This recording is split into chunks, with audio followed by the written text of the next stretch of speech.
نحمده ونصلي على رسوله الكريم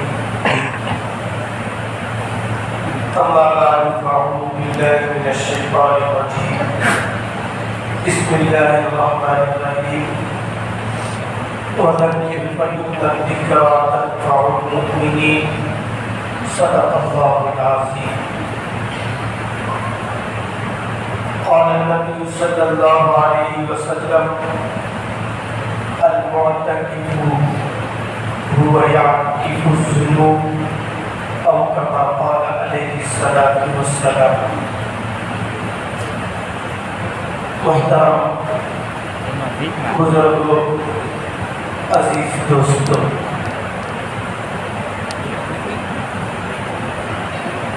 اللہ تبارک و تعالیٰ نے یہ مبارک رات ہمیں پھر سے نصیب فرمائے. اللہ کرے کہ اس رات کی بھی قدر دانی نصیب ہو جائے. اصل میں اس وقت بیان کرنا مقصود نہیں ہے،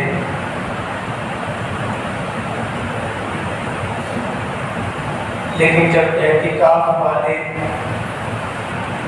اعتکاف کے نورانی ماحول میں رہ کر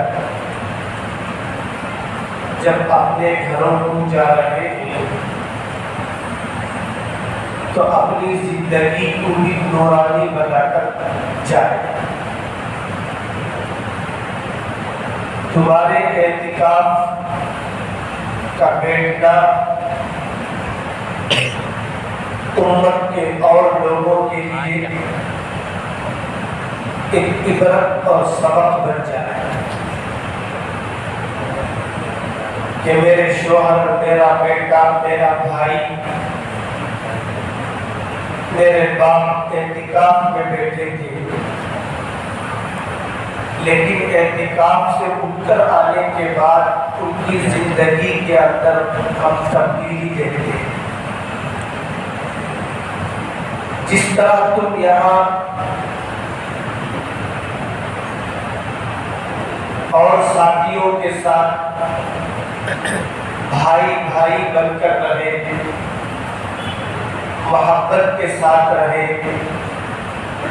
ایک ہی شین میں 4-5 آدمی بیٹھ کر کھائے، یہ طریقہ اور یہ اخلاق ہمیں باہر بھی ادا کرنا چاہیے. اسلام جو پہلا ہے ہمارے اعتکاف سے نہیں ملا، ہمارے نماز روزے ذکر سے نہیں ملا. اسلام جو پہلا ہے وہ اخلاق سے پہلا. یہ اخلاق کو زندگی بھر ہمیں اپنانا ہے. اللہ کے نبی صلی اللہ علیہ وسلم فرماتے ہیں قیامت کے دن بندے کی ہر نیکی توڑی جائے گی، اس کا نماز، اس کی زکات، اس کے صدقات، اس کا تہجد، اس طرح ساری نیکیاں ایک ایک کر کے توڑی جائے گی. فرمایا تم جانتے ہو کہ سب سے زیادہ وزنی عمل کس عبادت کا ہو؟ سب سے زیادہ وزن ترازو میں کون سی عبادت کا ہو؟ پھر اللہ کے نبی صلی اللہ علیہ وسلم نے فرمایا وہ اخلاق کا ہوتا ہے. اخلاق اتنی پیاری چیز ہے. اللہ کے نبی صلی اللہ علیہ وسلم نے یہودیوں کے ساتھ بھی اچھا معاملہ کیا، یہاں تک کہ اسلام کہتا ہے ماں باپ کا ادب کرو اگرچہ کہ تمہارے ماں باپ کافر ہی کیوں نہ ہو. کافر ہی کیوں نہ ہو. اللہ کا شکر ہے کہ ہمیں جو ماں باپ ملے وہ ایمان والے ہیں. ہمیں تو ان کی قدر کرنا ہی ہے. ہم چاہے 1000 عبادتیں کر لیں لیکن ماں باپ سے بڑھ کر ہمارا مرتبہ نہیں ہو سکتا، اور ماں باپ کی رضا کے بغیر جنت کو سوچا بھی نہیں جا سکتا۔ اللہ کے نبی کے بعد کس کا مقام ہے؟ صحابہ کا مقام۔ ایک صحابی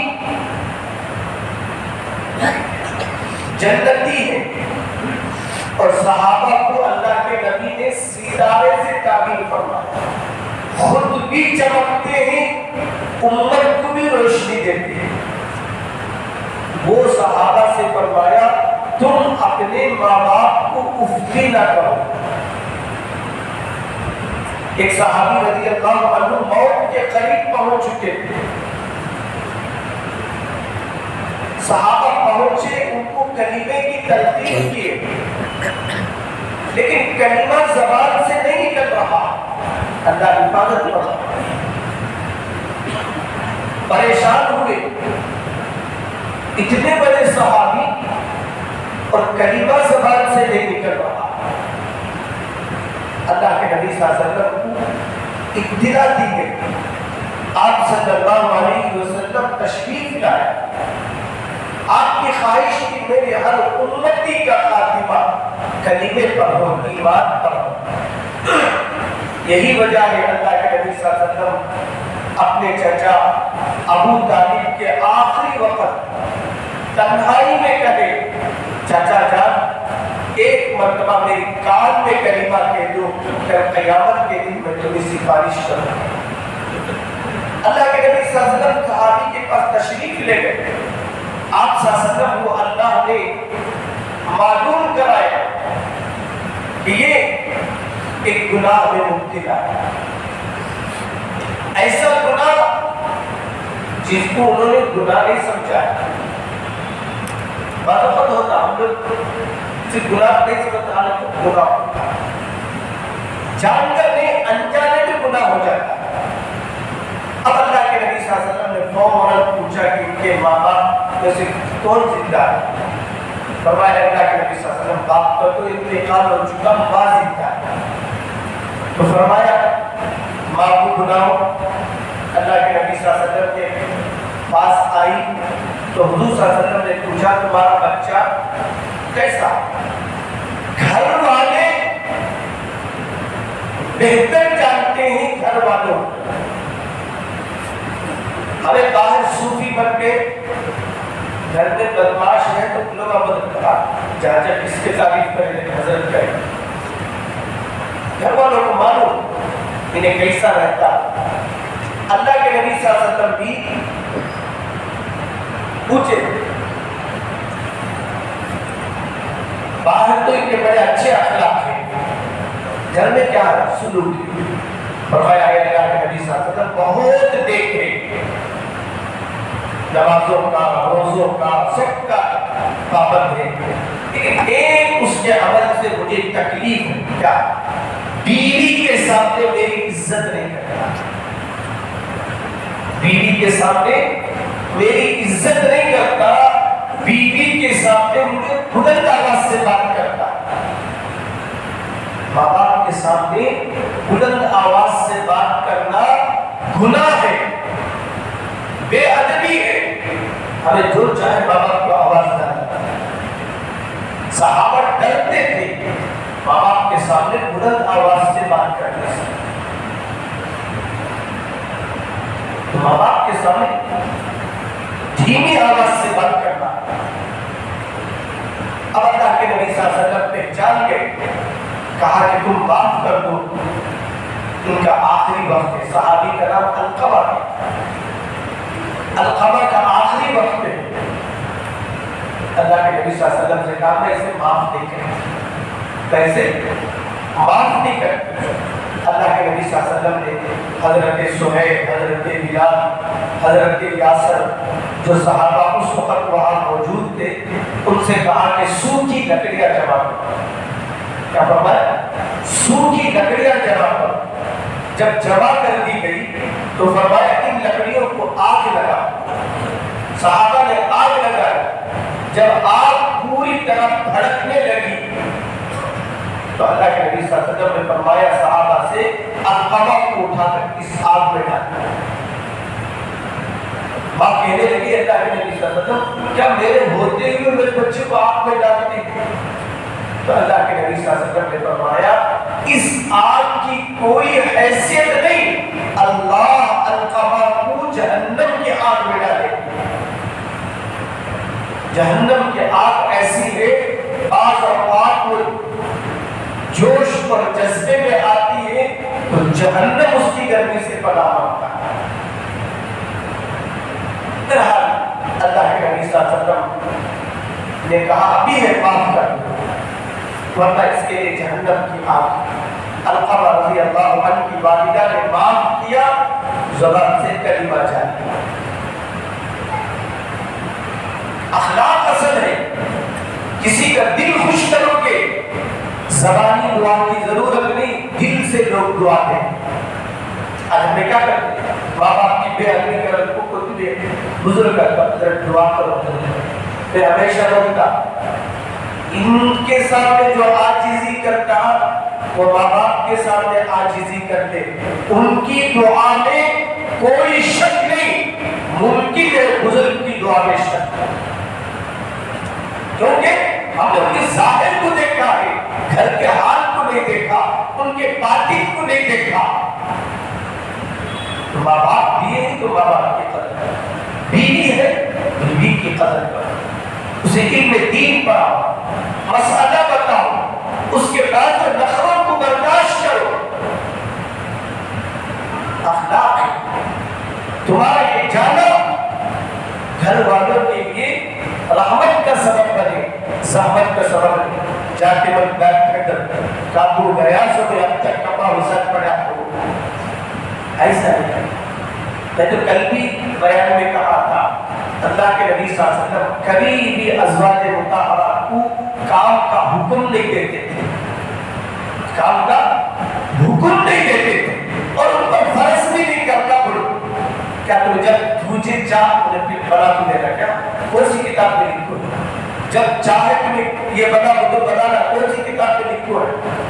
عورتیں نہیں بولتا ہوں عورتوں کو ہمیں پکا تو کھلا نہ سو، ہماری عورتوں کا احسان وہ پکاتا ہمیں کھلاتے. شریعت کچھ علماء سے یہ بات عورت کے سامنے لوگ چپ پڑے پورے چولہا میں لاکھ ڈال رہے جاؤ جی لاکھوں کھلا ہو رہے ہیں. لیکن ہماری عورتیں قابل قدر ہے. حضرت تھانوی رحمۃ اللہ علیہ فرماتے ہیں ہماری عورتیں تو جنت کی حوروں سے کم نہیں ہیں. ہمیں چاہتے انہیں نیک بننا بنو، تمہیں علی بنو انہیں فاطمہ بنتی، تمہیں ابراہیم بنو انہیں ہاجرہ بنتی، تمہیں فرعون بنے تو انہیں کیا بنے؟ ابو جہل کی بیوی بنے. اخلاق کا سبق لے کر ہمیں گھر میں جانا. یا بیٹھ کھانے کا ایک چیز میں چاہتے تھے 5 جنے گھر میں بھی کبھی سنت پر عمل کرنا. محبت اصل ہے، محبت اصل ہے. محبت کر کے ہم دنیا سے چلے جائیں گے، لوگ دل سے ہمیں دعا دیں گے، زبانی دعا کی ضرورت نہیں. آپ پاکیزہ ماحول میں بیٹھے، گناہوں سے بچ کر رہے. اعتکاف والے کے سلسلے میں اللہ کے نبی صلی اللہ علیہ وسلم نے فرمایا وہ گناہوں سے بچا لیتا ہے. اور اعتکاف کا مقصد بھی ٹریننگ ہے کہ تم جس طرح گھر کے اندر اللہ کے گناہوں سے بچے رہے، باہر بھی گناہوں سے بچے رہے. حلال روزی کمائے، نمازوں کا اہتمام کرے، خود محنت کر کے کھائے اوروں کو کھلائے، محتاج بن کر نہ بیٹھے. بہت سارے بچے نہیں ابھی کمانے لیں گے، کب سے کچھ انٹرویو دینا کچھ بتا بڑی تنخواہوں کا تصور نہ کرو. کام میں لگ جاؤ، برکتیں اللہ کی طرف سے ہوتی ہیں. اب ایک بچہ دے 2 سال سے 3 سال سے اب تک بھی انٹرویو دینا کچھ مگر تو انٹرویو نہیں دیتا تو اس کا انٹرویو دیتا کتنا تنخواہ ہو. انہیں لے کے آخری میں کیا دیں گے تمہیں؟ نہیں، کماؤ، برکتیں اللہ کی طرف سے. بڑوں کی قدر کرو، دعائیں ان کی ملے گی. زندگی خوشحال گزرے گی۔ پیسوں سے زندگی نہیں ہے، ڈگریوں سے زندگی نہیں ہے، زندگی اخلاق سے۔ جس کے اندر اخلاق ہوگے اسے کام ہمیشہ رہتا ہے۔ اسی لیے اللہ کے نبی صلی اللہ علیہ وسلم نے کوئی خطبہ ایسا نہیں جس پہ حضور صلی اللہ علیہ وسلم نے امانت کا ذکر نہ کیا۔ جہاں بھی تم کام کرو امانت داری سے کام کرو۔ تم جائے تم روک بولو میں بڑا تھا تو بدلوا جب تک نے بڑھایا نہیں، تب جب تمہیں یہ اسے مانو یہ بچہ امانت دار ہے، یہ شخص امانت دار ہے، اللہ کی طرف سے تمہارے اکرام ہو۔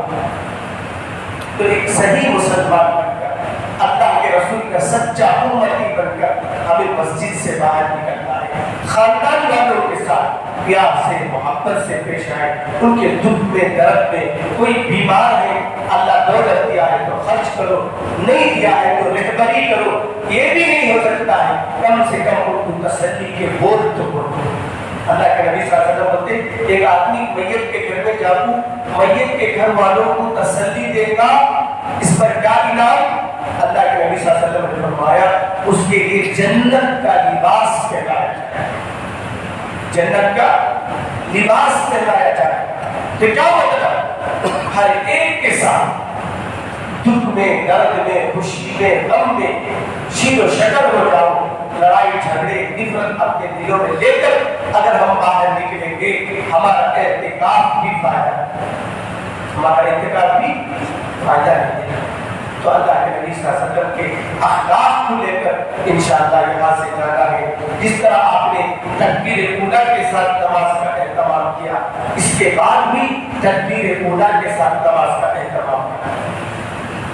اذان کے بعد ارادہ کر لو نماز پڑھے بغیر کوئی کام نہیں کرو، اور یاد رکھتے ہو ایک نماز چھوڑنے پر جہنم کے دروازے پر داخل کیا جائے۔ کئی کروڑ سال ایک نماز چھوڑنے پر جہنم میں جلنا پڑتا ہے۔ کیا وہ نمازیں ہمیں قضا کرے معاف ہو گیا؟ ابھی بھی ہمارے اوپر وہ فرض ہے، اس کا قضا بھی کرنا، اس کا توبہ بھی کرنا، استغفار بھی کرنا ہمارے اوپر ضروری ہے۔ ارادہ کریں انشاءاللہ آئندہ بدل کر ایک اچھے شوہر بن کر، اچھے باپ بن کر، اچھے بیٹے بن کر، اچھے بھائی بن کر انشاءاللہ یہاں سے نکلے۔ اللہ عز و جل آپ کے اس اعتکاف کے بیٹھنے کو بے انتہا قبول فرمائے۔ اصل تو معتکفین حضرات دعا کرتا ہے، ان کی دعائیں بڑی ہیں، چونکہ آپ لوگ قربانی دیے، آپ لوگ عبادت کیے، آپ لوگ راتوں کو جاگے ہیں، آپ لوگ بہت کچھ کیے ہیں، لیکن چونکہ معتکفین کی درخواست پر میں دعا کرتا ہوں اللہ تعالیٰ ہم سب کو اپنے گھر سے خاص تعلق نصیب فرمائے۔ اللہ تعالیٰ اونچے اخلاق کے ساتھ ہمیں زندگی گزارنے کی توفیق عنایت فرمائے۔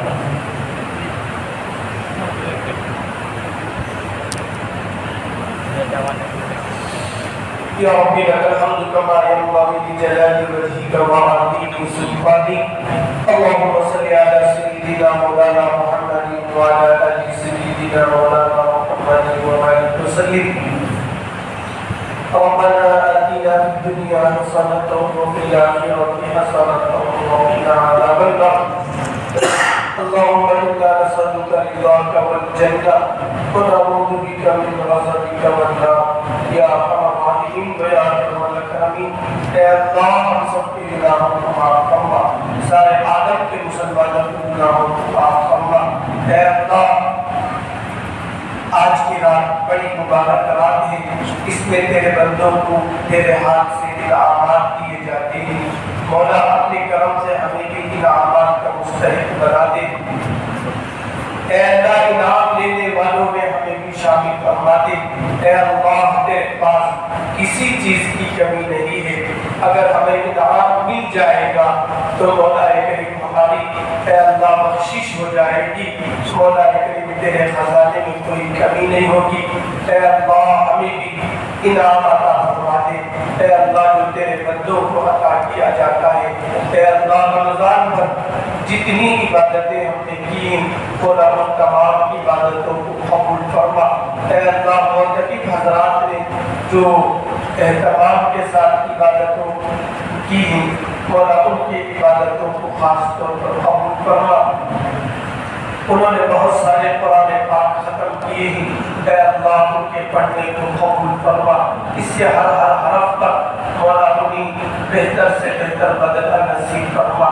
اے اللہ موت تک ہمیں اعتکاف کی توفیق عطا فرما۔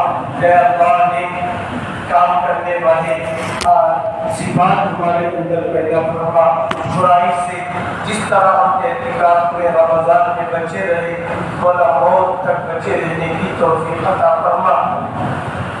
اے مولا یہاں سے جانے کے بعد ہمارے لیے تو ہدایت کے فیصلے فرما۔ اے اللہ ہر ایک کے ساتھ شفقت و رحمت کے ساتھ پیش آنے کی توفیق عطا فرما۔ اے اللہ غصے کو پی جانے والا بنا دے، غصے کو برداشت کرنے والا بنا دے۔ اے اللہ زبان کی سختی سے حفاظت فرما دے۔ اے اللہ بیوی بچوں کے ساتھ میٹھی گفتگو نصیب فرما دے، زندگی بھر ان کے ساتھ نرمی کا معاملہ کرنے کی توفیق عطا فرما۔ اے اللہ تو نے ہمیں گھر کا ذمہ دار بنایا ہے، مولا ان کی بہترین تربیت ہمیں کرنے کی توفیق عطا فرما۔ پیار سے، حکمت سے، میٹھی میٹھی باتوں سے مولا انہیں تیرے دین سمجھانے کی توفیق عطا فرما، ہمیں بھی دین پر چلنے کی توفیق عطا فرما، پوری امت کو دین کی طرف لے جانے کی توفیق عطا فرما۔ اے اللہ لوگوں کے دل تیرے ہاتھ میں ہیں، اے اللہ تو اپنے بندوں کو تیرے ہدایت سے مالا مال فرما دے۔ تیرے بہت سارے بندے رمضان کی بھی عظمت نہیں کیے، مولا ان کو معاف فرما دے، آئندہ ان کی قدردانی کی توفیق عطا فرما دے۔ اے اللہ ہمارے بڑوں میں سے جو بھی تیرے پاس آ چکے ہیں مولا پاک پاک مغفرت فرما دے، کروٹ کروٹ جنت کی لائق فرما دے۔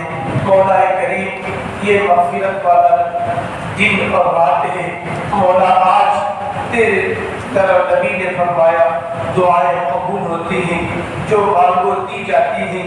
مولا اعمال تو ایسے نہیں ہیں پیش کر کے کچھ مانگا جا سکے، جیسا کہ بنی اسرائیل کے عابدوں نے ایک عمل پیش کر کے تجھ سے اللہ مانگا تھا، مولا ویسے اعمال سے ہمارے دامن خالی ہے مولا، بس تیری ذات عالی کی امید اور یقین ہمارے پاس موجود ہے۔ مولا ہمارے مرحومین کی مغفرت فرما، ان کو قبر راحت کی جگہ بنا دے۔ اے اللہ تو ان سے راضی پر خوش ہو جا، اے اللہ ان کے جائز باتوں پر ہمیں عمل کرنے کی توفیق عطا فرما۔ جتنے گھر میں لوگ انتقال کر چکے ہیں مولا ان گھر والوں کو صبر نصیب فرما۔ اے اللہ ان کے مستقبل کو روشن فرما، ہر ضرورت کو خزانہ غیب سے پورا فرما۔ اے اللہ ہم سب کو پوری امت کو صحت کی دولت سے مالا مال فرما، حلال روزی نصیب فرما، برکت والی عمر نصیب فرما، ذکر والی زبان نصیب فرما، شکر والی زبان نصیب فرما۔ اے مولا کریم کا شکری سے حفاظت فرما۔ اے اللہ جتنے بندے بستروں میں پڑے ہیں بیمار ہیں ان کے صحت کے فیصلے فرما۔ اے اللہ جتنے بندے تیرے پاس آنا ان کا طے ہو چکا ہے مولا ان کی مغفرت فرما، ان کا خاتمہ ایمان پر فرما۔ اے اللہ ہمارے اوپر جو قرض ہے مولا ان کی ادائیگی کے شکل صورتیں پیدا فرما، ہمارے بڑوں کی عمر میں صحت کے ساتھ برکتیں نصیب فرما، مہلک بیماریوں سے ہماری حفاظت فرما۔ اے اللہ زندگی کے آخری سانس تک اے اللہ ہمارے جسم کے ایک ایک عضو کی حفاظت فرما، عافیت والا بدن نصیب فرما۔ اے اللہ ایمانی ذوق و شوق پیدا فرما۔ اے اللہ ہم سب کو داعی بنا دے، اے مولا نیک کام کی طرف بلانے والا بنا دے۔ اے اللہ زمانے کے گمراہی اور فتنے سے امت کی حفاظت فرما۔ اے اللہ امت کا ایک بڑا طبقہ بے دینی کے سمندر میں ڈوب رہا ہے مولا انہیں ہدایت نصیب فرما، دین و ایمان پر ان کی زندگی تو اے اللہ تبدیل فرما۔ اے اللہ اس وقت پوری دنیا میں دعائیں ہو رہی ہیں، ان دعاؤں میں ہمارا حصہ، ہماری دعاؤں میں پوری امت کا حصہ نصیب فرما۔ اے اللہ اخلاق کا پیکر بنا دے، حضور صلی اللہ علیہ وسلم کی صفات ہمارے اندر تو پیدا فرما دے۔ اے مولا ہر آزمائش سے ہماری حفاظت فرما، ہمارے گھر میں جو جوان بچے بچیاں ہیں شادی کے قابل انہیں نور جوڑے عطا فرما۔ فرما, مالدار جوڑے عطا فرما, سخی جوڑے عطا فرما. اے اللہ محبت والے جوڑے عطا فرما. اے اللہ ہمارے اولادوں میں کوئی نافرمان ہے تو مولا انہیں فرما بردار بنا دے, اطاعت گزار بنا دے. اے مولا کریم اعتکاف والوں نے جس مقصد کو لے کر اعتکاف میں بیٹھا ہے مولا ان تمام میں انہیں کامیابی عطا فرما. جتنے بے گھر ہیں مولا گھر نصیب فرما. جتنوں کے گھر بن چکے ہیں گھروں میں سکون نہیں ہے مولا سکون اپنے طرف سے عطا فرما. اے اللہ اصل چیز سکون ہے مولا کریم, اصل چیز سکون ہے. اصل چیز خوبصورتی نہیں, اصل چیز دولتیں نہیں, اصل چیز طاقت نہیں, اصل چیز ذہنی سکون ہے جو اللہ کے نبی صلی اللہ علیہ وسلم نے مانگا ہے مولا وہ سکون ہمیں نصیب فرما. اے اللہ حیات طیبہ ہمیں دنیا میں نصیب فرما دے. اے مولا تیرے بہت سارے بندوں نے بچوں نے اے اللہ امتحانات دیے ہیں انہیں کامیابی عطا فرما. جو بچے امتحانات دینے جا رہے ہیں انہیں علم کا ذوق و شوق پیدا فرما. ہر لائن میں امت کے اندر صلاحیت پیدا فرما دے. اے اللہ باطل کی طاقتوں سے, باطل کی سازش سے پوری امت کی حفاظت فرما, بالخصوص فلسطین کے مسلمانوں کی حفاظت فرما. اے اللہ تو وہاں کے حال بہتر جانتا ہے مولا, تو ہی وہاں کے حالات کو بدلنے کی قدرت بھی رکھتا ہے. اے اللہ ہم تیرے دربار میں ہاتھ پھیلائے ہیں مولا ان فلسطینیوں کو خوشی نصیب فرما دے, اس مقدس بستی کو پھر سے آباد فرما دے مولا. وہ تیرے انبیاء کی سرزمین ہے اے اللہ, وہاں تیرے آخری اے اللہ علامات قیامت پیش آنے کی جگہ ہے مولا. وہاں سے یہودیوں کا خاتمہ فرما, مسجد اقصی کی حفاظت فرما. اے اللہ ہمارے ملک میں انتخابات ہونے جا رہے ہیں مولا, بہترین لوگوں کو تخت پر فائز فرما, بدماشوں کو, نااہلوں کو اے اللہ سیاست سے دور فرما دے. سیاست انسانیت کی خدمت ہے, یہاں انسانیت کو تکلیف دینا سیاست بنا چکے ہیں مولا. ان شریروں کو, نااہلوں کو ہمارے آباد نے بٹھا دیا ہے. ہم آج کی رات توبہ کرتے ہیں, ہم نیک بنیں گے مولا. نیک حکمرانوں کے ہاتھ میں ہمارے ملک کی حکمرانی عطا فرما دے. اے مولا بہت ساری دعائیں ہیں جو مانگنا بھی ہے اے اللہ دعا وہ بھی عطا فرما, جو مانگنے سے رہ جائے مولا وہ بھی عطا فرما دے. اے اللہ گھر میں جائے تو ان اعتکاف والوں کا گھر میں جانا بہت ساروں کی ہدایت کا سبب بنا دے. اے مولا کریم اس دعا کو محض اپنے لطف و کرم سے حضور صلی اللہ علیہ وسلم کے صدقے میں قبول فرما. صلی اللہ تعالی علی خیر خلقہ محمد و آلہ و اصحابہ اجمعین برحمتک یا ارحم الراحمین والحمد للہ رب العالمین.